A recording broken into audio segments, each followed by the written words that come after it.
Kembali lagi dengan saya Kali Masada dan hari ini saya akan menjelaskan ke teman-teman mengenai gaji naik tapi kenapa selalu minus di akhir bulan. Jadi saya pernah berada di posisi teman-teman di mana saya menganggap bahwa karir saya naik, gaji saya bertambah. Tapi kok hidup saya di situ-situ aja. Hidup saya begitu-begitu terus. Dan ada kecenderungan malah akhir bulan saya minus. Padahal saya udah merasa ya teman-teman, saya melakukan yang namanya penghematan. Dan kalau teman-teman juga merasakan hal tersebut dan teman-teman juga on the same page dengan saya dulu, saya akan mengajari ke teman-teman gimana sih caranya kita nggak hanya mengelola gaji, tapi kita breakdown dulu alasan mengapa gaji kita naik tapi hidup kita begitu-begitu aja dan solusi apa yang harus teman-teman lakukan. Karena jujur setelah saya menerapkan solusi tersebut, hidup saya menjadi lebih baik dan akhirnya gaji saya nggak minus tapi endingnya jadi plus. Dan saya masih memiliki surplus itu untuk saya investasikan dan mengkompoundingkan kekayaan saya. Nah, ada data yang menarik dari Goodstep. Ya, menurut Goodstep, 70% dari orang di Indonesia itu tidak memiliki tabungan. Jadi kalau teman-teman punya di rekening BCA-nya itu 10 juta, punya 20 juta, kamu belongs ke 30% orang yang berhasil ya. Berhasil ngapa? Berhasil menabung. Karena faktanya ya 70% orang di Indonesia itu hidup hari ke hari. Paycheck to paycheck. Itulah mengapa mereka bilang mereka ini merasa hidup dalam rat race. Mereka merasa hidup gaji ke gaji ya. Jadi mereka merasa gaji bulan ini ya untuk hidup bulan ini. Mereka merasa bahwa mereka nggak bisa berkembang keadaan finansialnya karena di situ-situ aja ya. Ya, jadi ini data dari Goodstead, memang 70% orang di Indonesia itu tidak memiliki tabungan. Lalu mengapa hal tersebut bisa terjadi? Karena suatu permasalahan itu selalu memiliki suatu alasan yang kuat. Jadi ada dua hal yang melatar belakangi. Mengapa teman-teman ini gajinya terasa naik, tapi hidupnya itu tetap di situ-situ aja. Pertama, itu adalah lifestyle inflation. Oke? Dan yang kedua, itu adalah economic inflation. Lifestyle inflation ini terjadi ketika teman-teman ini gajinya naik, tapi pengeluaran kamu juga naik. Itu pun sebenarnya juga bukan suatu masalah. Itu adalah teori ekonomi modern. Di mana ketika kita mendapat uangnya lebih, ya kita mau spending lebih banyak. Yang mana itu pun sebenarnya hal yang normal ya. Tapi kalau kita mau take to the next level, ya kita harus bersikap untuk tidak normal. Saya tahu ya di luar sana ini banyak sekali ya teman-teman gaya hidup ya seperti yang diajarkan oleh Elizabeth Warren ya. Di sini dijelaskan ya 50% uang kamu habiskan untuk kebutuhan ya, membayar kontrakan, kemudian untuk biaya makan, biaya transportasi. Kemudian 30-nya, oke, itu untuk kemauan. Kamu pengen jalan-jalan, kamu pengen beli mobil baru, beli gadget baru, dan 20%, oke, itu untuk tabungan slash investasi. Oke. Kalau kamu punya duit seperti ini, kamu punya gaji 10 juta setiap bulannya, oke, 5 juta itu untuk kebutuhan, untuk bayar kos-kosan, bayar listrik, dan lain sebagainya. 3 jutanya ya bisa kamu spendingkan untuk kamu seneng-seneng, ke bioskop, kemudian nonton konser, ya beli sepatu baru, dan lain sebagainya. 2 jutanya untuk investasi. Nah, kecacatan dari model ini adalah kalau teman-teman penghasilannya udah tambah banyak, oke? Kamu 10 juta nih, kamu misalkan baru jadi pegawai baru ya setelah selesai magang, kamu fresh graduate, kamu dapat 10 juta. Oke. Kind of make sense ya buat teman-teman spending 50%-nya atau 5 jutanya itu. Tapi kalau kamu udah diangkat jadi manajer, oke? Gaji kamu tuh 50 juta sebulan. Apakah make sense ya bagi kamu untuk spending 25 juta setiap bulan? Ya make sense kalau kita tingkatin juga ya keinginan kita, tingkatin standar hidup kita. Itulah kenapa kita ngomong ada yang namanya lifestyle inflation. Punya duit tambah banyak, kamu spendingnya juga tambah banyak. Lalu sampai kapan ya? Misalkan kamu punya duit ya, kamu udah jadi direksi, gajimu jadi 100 juta ya. Apakah kamu akan spending teman-teman 50 juta setiap bulan? Kamu tinggal di mana itu 50 juta? Makan di mana? Spending di mana? Makanya udah tidak masuk akal bagi saya pribadi bahkan dengan penghasilan yang saya miliki dari capital gain investasi, dari dividen yang saya dapatkan di semua lini bisnis yang saya miliki untuk spending 50% setiap bulannya. Bahkan saya hitung-hitung ya, biaya hidup saya ditambah keinginan ya saya, istri dan juga anak itu bahkan udah kurang dari 5% setiap bulannya. Oke, jadi kalau teman-teman ya gajinya meningkat tapi dengan standar ya 50 30 20 seperti yang dimiliki ya disarankan oleh Elizabeth Warren, yaitu teman-teman yang ada mengalami yang namanya lifestyle inflation. Ya dulunya mungkin naik motor Beat ya, kemudian naik motor Ninja ya, naik motor BMW dan lain sebagainya. Itu lifestyle inflation. Yang mana itu menyebabkan teman-teman merasa bahwa oke, gajinya bertambah secara nominal karena spendingnya juga bertambah, endingnya in the end of the day kamu minus juga.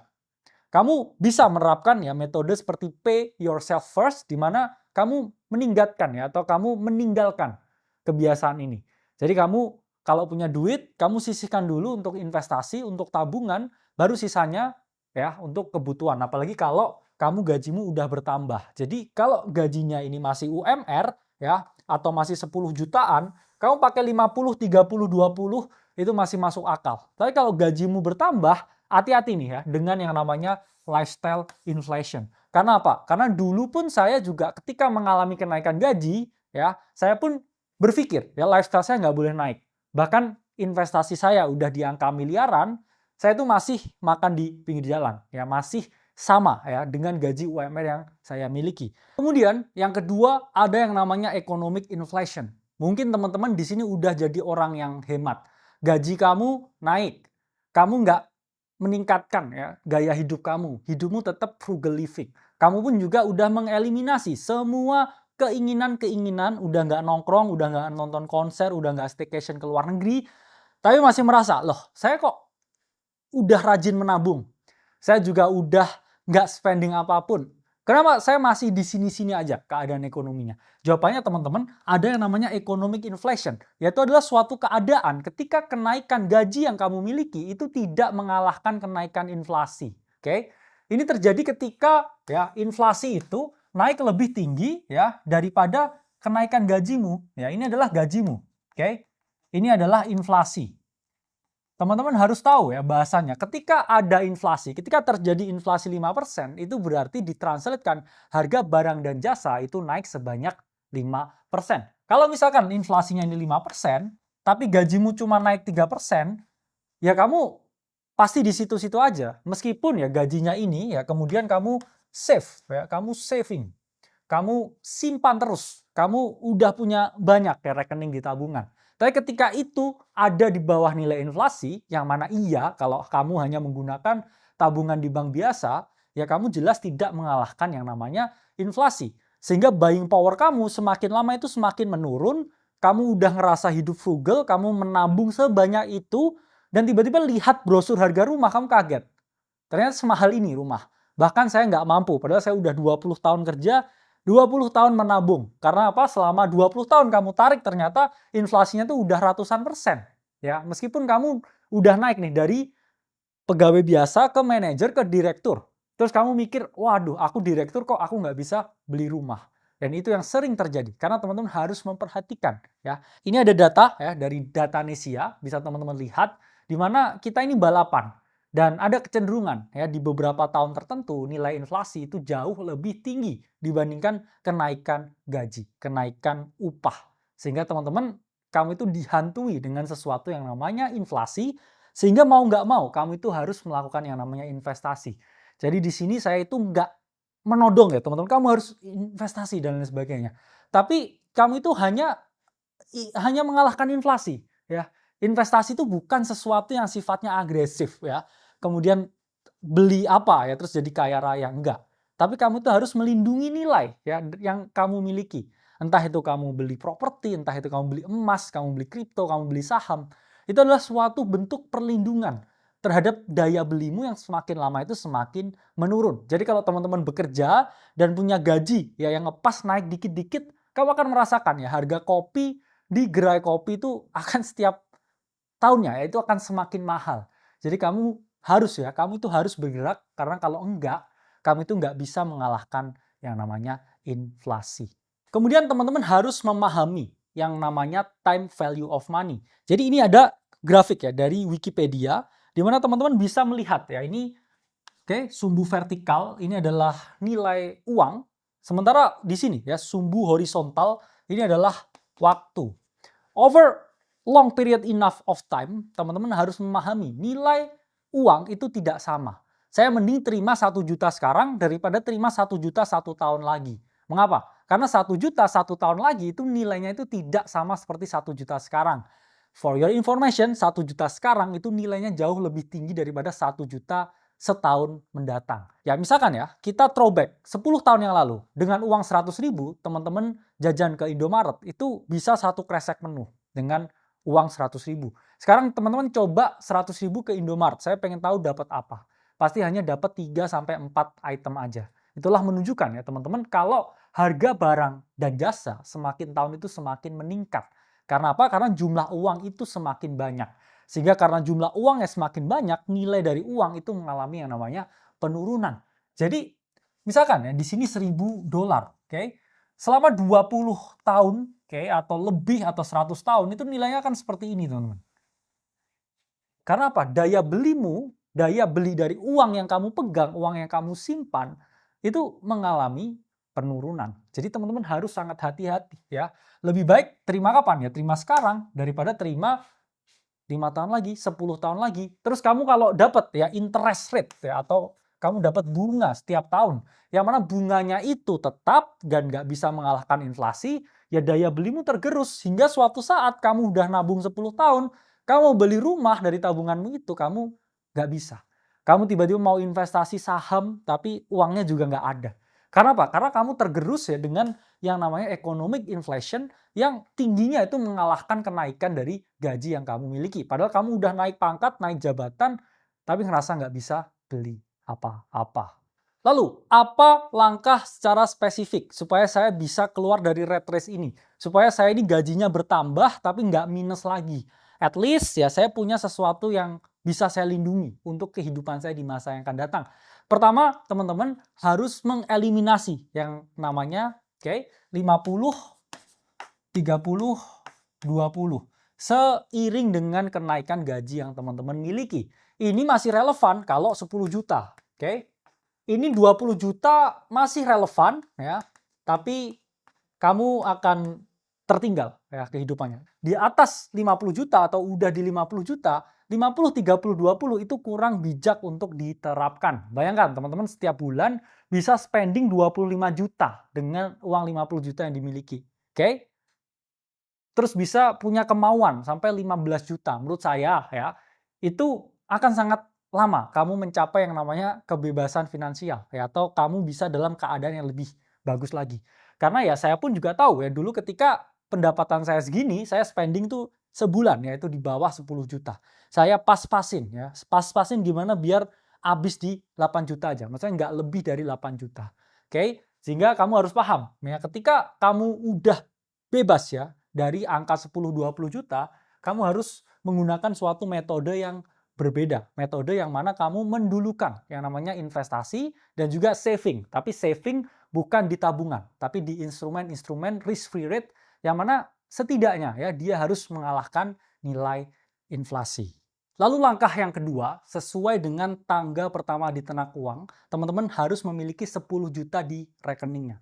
Dan harapannya ya 10 juta itu setiap bulannya itu nilainya harus bertambah.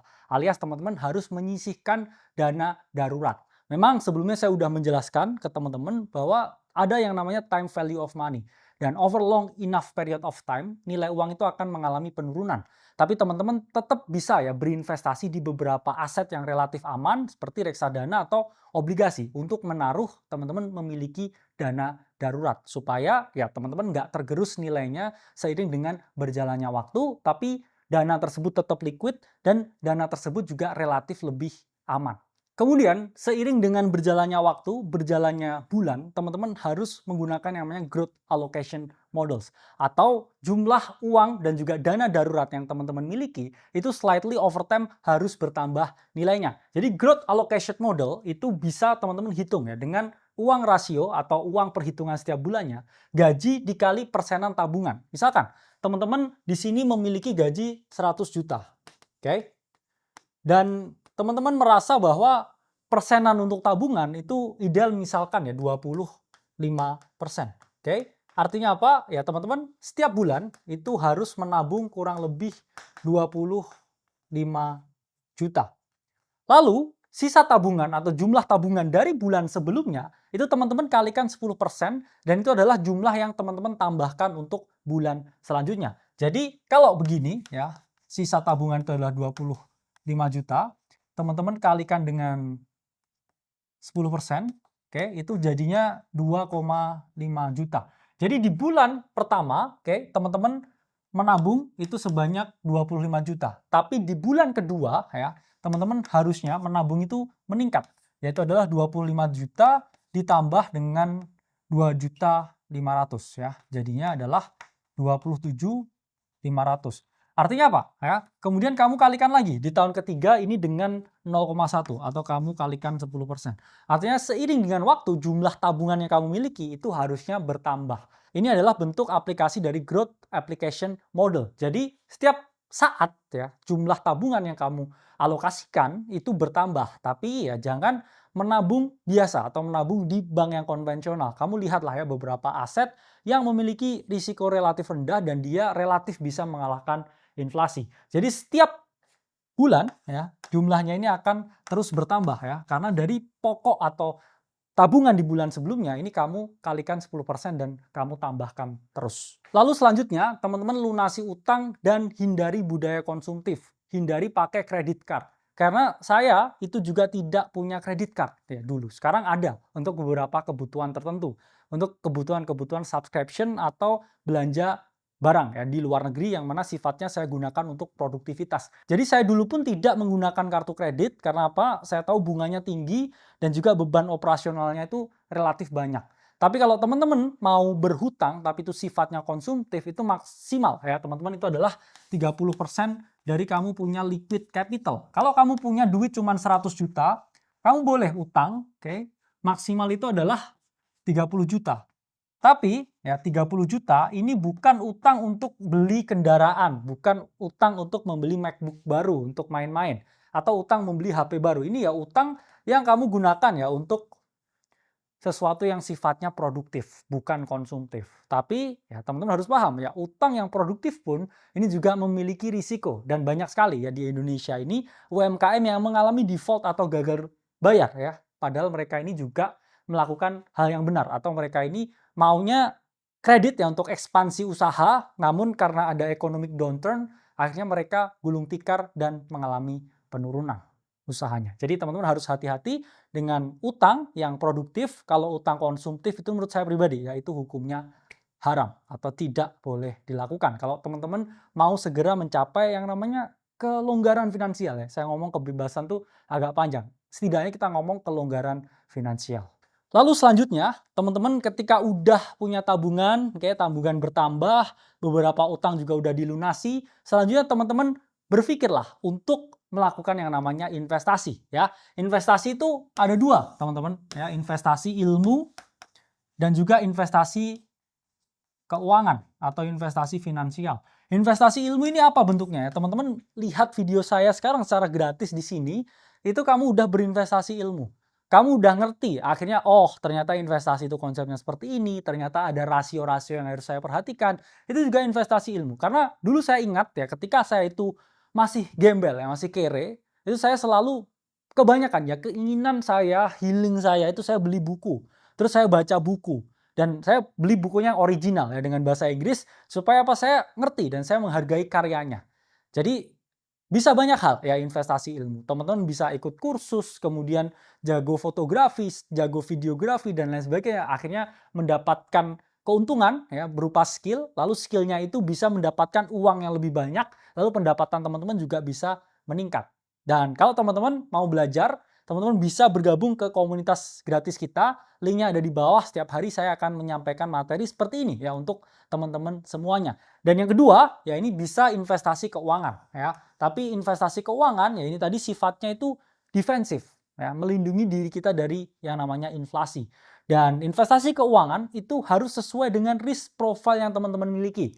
Ada orang yang risk taker, ada orang yang risk averse. Jujur ya, saya itu orang yang relatif risk averse. Saya itu selalu melihat sesuatu itu dari sisi negatifnya. Misalkan saya mau membeli suatu aset, saham, kripto. Saya berpikir, oke, berapa banyak uang yang saya bisa hilang dari sana. Saya nggak berpikir seberapa banyak keuntungan yang bisa saya dapatkan dari sana. Saya selalu melihat risikonya. Itulah mengapa ya dari tahun ke tahun, ya alhamdulillah saya nggak pernah mengalami yang namanya kerugian investasi. Karena saya selalu memiliki prinsip, oke lah, mending saya nggak untung sama sekali daripada saya kehilangan sesuatu. Makanya saya investasi itu sesuatu yang pasti-pasti aja. Sesuatu yang saya lihat ada yang namanya asymmetric bet. Sesuatu yang menurut saya ya probabilitas naiknya tuh lebih dari 70-80%. Kalau probabilitasnya nggak 70-80% naik, itu saya tidak mau ambil investasi tersebut. Dan ada juga ya orang yang cenderung risk taker. Ya risk taker itu sangat berani dengan keputusan semua asetnya diinvestasikan dan lain sebagainya. Tapi saya orang yang cenderung melihat sesuatu itu dari perspektif risikonya, tapi bukan dari perspektif returnnya. Yang mana akan kita bahas ya perspektif risiko dan return habis ini, oke? Ini teman-teman bisa melihat nih di sini. Ada yang namanya tabel kenali diri. Banyak orang yang tidak bisa expand di dalam hidup karena mereka ini tidak bisa melihat dirinya secara utuh. Ada orang yang sebenarnya orangnya itu risk averse, orangnya penakut, tapi coba-coba investasi di kripto karena semua orang investasi di sana. Akhirnya dia nggak tahu apa yang dia lakukan dan dia nggak tahan melihat volatilitas yang ada. Padahal dari awal kalau dia tahu, oke, saya risk averse, ya udah saya ke risk free asset.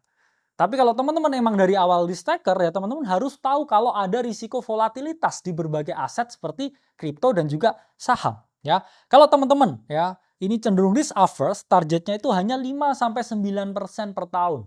Targetnya apa? Yang melindungi diri kalian dari yang namanya inflasi. Tapi kalau risk taker itu sesuatu yang lebih dari 15%, itu seseorang yang udah tergolong ya risk taker. Dan meskipun saya orangnya risk averse, tapi jujur ya, year to date sampai sekarang kenaikan portofolio pribadi saya itu mencapai 44%. Ya, saya punya exposure di kripto, saya punya exposure di saham, saya juga punya exposure di gold, yaitu saya naik yang 44%. Jadi meskipun ya saya orangnya ngomongnya emang risk averse secara karakter. Tapi ya kenaikan porto saya yaitu 44% ya YTD ya year to date. Kenapa? Ya karena saya melihat yang namanya asymmetric bet. Saya atur ya, saya pakai prinsip risk parity yang diterapkan Ray Dalio. Oke, kalau misalkan ini asetnya lebih volatil, saya sekian persen. Kalau ini asetnya lebih stabil, saya sekian persen. Dan saya berfokus ya pada sesuatu yang saya hampir bisa lihat, oke ini pasti naik. Probabilitas naiknya itu sangat tinggi. Jadi saya berfokus ke aset yang memiliki ya potensi asymmetric bet. Oke, selanjutnya kalau orang yang cenderung risk averse, apa sih produk mereka? Ya pasnya RDPU, reksadana pasar uang, obligasi, emas ya. Saya pun juga anggap emas ini seperti cash ya di portofolio saya. Memang lebih volatil dari cash, tapi kalau saya tarik ya, potensi returnnya itu jauh lebih tinggi. Karena ya kita lihat ya, emas itu returnnya 20 tahun terakhir ya jelas dia mengalahkan yang namanya uang fiat, oke. Dan selanjutnya, kalau kamu cenderung risk taker, kamu cenderung berani, saham. Oke, jadi saham itu pun juga memiliki risiko volatilitas. Saham itu juga relatif volatil. Ada juga kripto, ada juga properti. Memang properti nilainya cenderung naik, tapi teman-teman harus perhatikan juga. Ada namanya risiko likuiditas. Kamu jual rumah itu belum tentu 3 tahun laku. Apalagi rumahnya spesifik, rumahnya yang mewah. Bisa 5 tahun, bisa 10 tahun, dan tambah lama harganya itu meningkat, tapi yang mau beli itu nggak ada. Oke, itulah mengapa saya ngomong, properti itu risiko. Risikonya apa? Risiko likuiditas. Dan untuk orang yang risk averse ya, drawdown-nya itu cenderung maksimal 5%. Tapi kalau risk taker itu bisa nahan 30%. Jadi saham pun juga sama. Saham pun karakteristiknya volatilitasnya itu juga mirip dengan kripto. Karena kalau kita lihat S&P 500 setelah kebijakan tarif Trump, itu teman-teman harus tahu ya, SPX drawdown-nya itu negatif 22% setelah kebijakan tarifnya Trump. Bitcoin berapa banyak? Ya, kalau kamu hitung 33% ya setelah kebijakan tarifnya Trump. Jadi ya BTC dan juga S&P ini padahal indeks yang orang paling bilang ini paling aman, ini buat naruh dana pensiun. Karena dia drawdown-nya itu juga bisa 22%. Jadi kripto ya, yang mana Bitcoin dengan S&P, yaitu volatilitasnya itu juga sama-sama tinggi. Jadi teman-teman harus lupakan ya konsep, oke saya investasi di indeks saham itu relatif nggak volatile. Enggak, itu juga sama volatilenya. Oke. Dan fokusnya kalau orang risk averse itu untuk stabilitas ya. Mereka biasanya udah kaya, mereka mau melindungi kekayaannya. Tapi orang yang risk taker fokusnya itu untuk ngejar growth. Dia portonya ya mau nggak mau itu harus berkembang lebih banyak. Dia harus jadi lebih kaya. Selanjutnya risk averse itu sangat terdiversifikasi ya seperti saya memiliki banyak sekali aset. Bahkan saya menganggap jam tangan, lukisan itu juga aset yang mana itu saya beli juga. Saya melindungi diri saya dari inflasi bahkan dengan membeli jam tangan. Karena apa? Jam tangan dan beberapa tas-tas mewah itu returnnya itu kadang ya teman-teman mengalahkan return dari pasar saham. Itulah mengapa ya saya melihat semua aset kelas dan saya lebih terdiversifikasi di sana. Sambil saya juga fokus ke bisnis dan juga mengembangkan ya kenaikan atau saya memperoleh kenaikan dari bisnis yang saya jalani dan saya tekuni. Dan ya diversifikasinya untuk risk taker cenderung konsentrasi ya. Kalau kita ngomong Charlie Munger kan pernah bilang 3 investasi itu udah cukup untuk merubah kalian. Itu kalau investasinya benar. Dia tahu banget apa yang dia investasikan dan menurut saya 3 aset aja ya untuk investasi itu orang yang risk taker ya karena itu resikonya itu juga relatif lebih tinggi. Oke, selanjutnya kita akan mencoba mensimulasikan kira-kira oke nggak sih sebenarnya return investasi saya dengan risiko yang saya ambil dan dengan karakter saya yang risk taker atau risk averse. Jadi teman-teman ya itu harus melihat semua itu secara matematis. Dan kalau kita ngomongin investasi, hal pertama yang harus kita perhatikan ya ada 2 komponen, yaitu adalah return kamu dapat berapa potensinya dan 2 adalah risiko yang saya tanggung berapa banyak. Pertama kita akan mencoba ya teman-teman menghitung yang namanya return terlebih dahulu. Nah, expected return atau tingkat potensi return yang kita dapatkan itu dihitung menggunakan rumus ya ERP atau expected return. Jadi ERP yaitu singkatan dari expected return portfolio. Atau kita ini kira-kira ya expect dapat berapa sih dari portofolio yang kita miliki dengan kombinasi tertentu. Yang mana ya, oke ini saya tulis lagi ya, ERP itu adalah expected return portfolio. Jadi kira-kira saya ini berinvestasi ini saya dapat berapa banyak returnnya, oke? Dan kemudian ada W. Apa? W itu? W itu adalah weight. Weight itu apa sih bahasa Inggrisnya, bahasa Indonesianya? Weight itu bahasa Indonesianya itu adalah beban, adalah bobot. Nah, misalkan teman-teman investasi 100 juta ya, 100 juta itu adalah 100%. Teman-teman masuk ke saham 20%, masuk ke obligasi 40%, masuk ke kripto 20%, yaitu adalah weight, itu adalah bobot, itu adalah beban. Berapa beban saham di portofolio kamu? Berapa beban kripto di portofolio kamu? Berapa beban obligasi di portofolio kamu? Oke? Dan kemudian di sini adalah R1 itu adalah expected return dari aset 1 ya. Jadi expected return portfolio itu dihitung menggunakan rumus W1 atau weighted 1 ya, weighted beban dari aset yang pertama dikali tingkat potensi return atau expected return dari aset pertama ditambah ya weight 2 atau beban dari aset kedua dikali ya expected return aset kedua dan seterusnya. Jadi dengan begini ya kita bisa menghitung kira-kira kita dapat berapa banyak sih dari investasi yang kita lakukan dengan bobot tertentu. Oke, teman-teman kita langsung masuk ke contoh soal ya. Di sini kita bisa melihat ya pertama ada tingkat risiko atau profil risiko dari seseorang, kedua ada jumlah bobot sahamnya, dan ketiga ada bobot obligasi. Jadi ini skenario untuk orang yang hanya berinvestasi di 2 jenis kelas aset, yaitu investasi di saham dan juga investasi di obligasi. Dan kemudian di sini dijelaskan ya return ekspektasi dari risk profile yang ada dan tingkat risikonya ya. Ada yang rendah, ada yang sedang, ada yang tinggi. Orang yang risk averse ya risikonya itu rendah, moderate itu sedang, risk taker itu tinggi. Dengan kalau ya risk averse di sini bobotnya untuk saham 20%, obligasinya 80% karena dia merasa bahwa obligasi itu lebih aman daripada saham. Kemudian ada orang yang moderate, oke, ini main 50-50 karena ada juga ya teorinya John Bogle itu 60% dan juga 40%. Jadi mirip ya teori yang relatif moderat. Dan risk taker ya ini orang yang cenderung dia lebih berani. Jadi risiko atau bobot sahamnya di sini 80% dan bobot obligasinya adalah 20%. Misalkan teman-teman di sini ada asumsi kalau saham ya ekspektasi return itu 14%, standar deviasi 20%, obligasi ya potensi returnnya itu adalah 6% dan standar deviasi 5%. Kemudian dijelaskan juga ya korelasi antara saham dan obligasi itu adalah negatif 0,2. Jadi artinya apa? Korelasi dua aset yaitu kadang kita bisa lihat ya secara hubungan statistik dia kira-kira berhubungan atau tidak. Oke, jadi di sini ditanyakan ya berapa kira-kira expected return dari portofolio kalau orang ini adalah risk taker. Dengan skenario soal tersebut kita akan menghitung ya expected return dari orang yang cenderung ya risk taker ya. Jadi di sini bisa kita lihat weight ya atau bobot dia investasi di saham itu adalah 80% ya. Berarti di sini adalah 0,8. Oke. Dan kemudian ya untuk weight dari obligasi ya itu adalah 20% atau di sini kita bisa hitung ya 0,2. Dan kemudian expected return itu adalah 14%. Dan expected return dari obligasi di sini nilainya adalah 6%. Nah, oke, langsung kita hitung ya untuk expected return ya portofolio itu W1-nya berapa teman-teman? Weight dari saham itu 0,8 ya.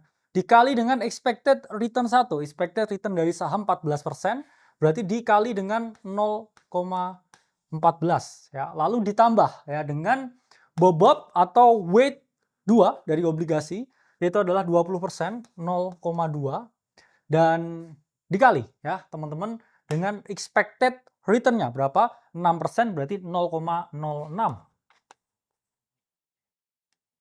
Dan di sini ketemu hasilnya 0,124 atau di sini 12 ya, 4% ya kalau kita kali dengan 100. Nah, berarti ya dengan komposisi orang yang risk taker ya beliau ini bobotnya di saham 80%, oke, kemudian expected return dari saham ya itu setahun 14% dan bobot obligasinya oke ini hanya 20% dengan expected return 6% setiap tahun. Jadi dalam satu tahun ya expected return dari portofolionya itu adalah 12,4%.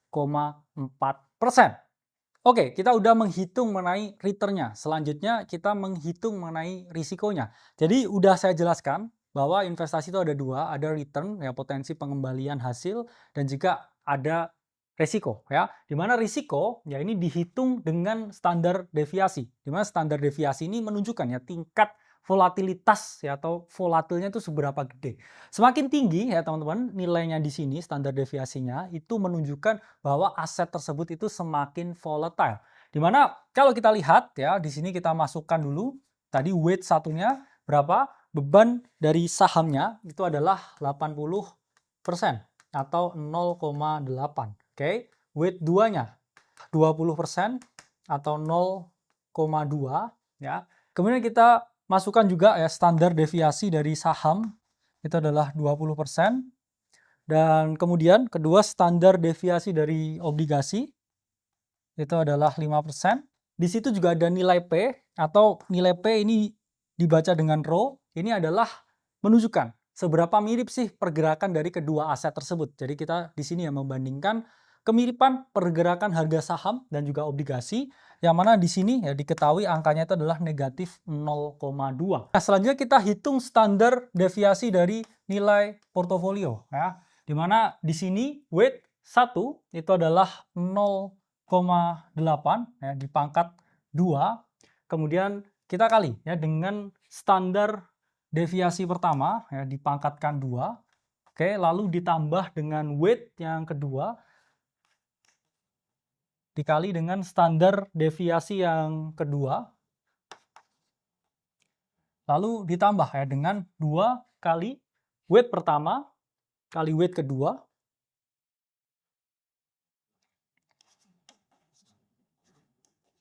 kemudian dikali dengan standar deviasi pertama dan dikali dengan standar deviasi kedua. Kemudian di sini nilai rho-nya ya, jangan lupa dikali negatif 0,2 karena ini menunjukkan ya teman-teman hubungan dan juga korelasi dari obligasi dan juga saham.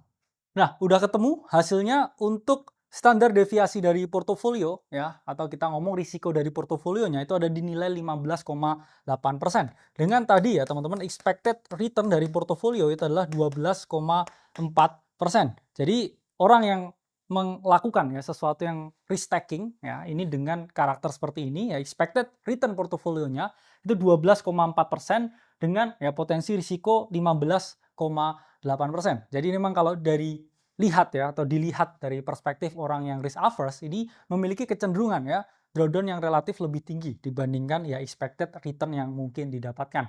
Dan teman-teman harus melihat ya investasi itu adalah tentang bukan hanya mengatur ya potensi return yang kita dapatkan, tapi juga melihat risiko yang bisa kita terima atau risiko yang mungkin menimpa kita. Oke, kita udah hitung-hitungan ya. Selanjutnya, teman-teman kalau mau lebih aman ya gajinya tidak mengalami minus, teman-teman juga harus memperhatikan yang namanya latte effect. Karena teman-teman bekerja di suatu instansi, ya di suatu lembaga, kadangkala ada budaya organisasi tertentu, ada orang yang traktiran, ya ada orang yang ulang tahun, ada orang yang resign, kamu harus belikan donat Jeko dan lain sebagainya. Itu kadangkala membuat yang namanya hidden cost. Ada biaya yang terlalu banyak yang teman-teman ini juga ikut menanggung. Ya itulah mengapa ya saya ngomong ya, bedakan rekening itu 3 ya teman-teman. Rekening 3 seperti ini. Ya, rekening pertama ya untuk saving, ya untuk tabungan. Oke. Yang kedua ya mungkin untuk daily life ya, untuk daily. Oke. Dan ketiga ya siapkan ini untuk hal-hal yang tidak terduga ya, yang sifatnya ini latte effect. Kalau misalkan ya teman-teman ya punya gaji ya 10 juta ya, ini paling pol ya di 500.000 lah ya.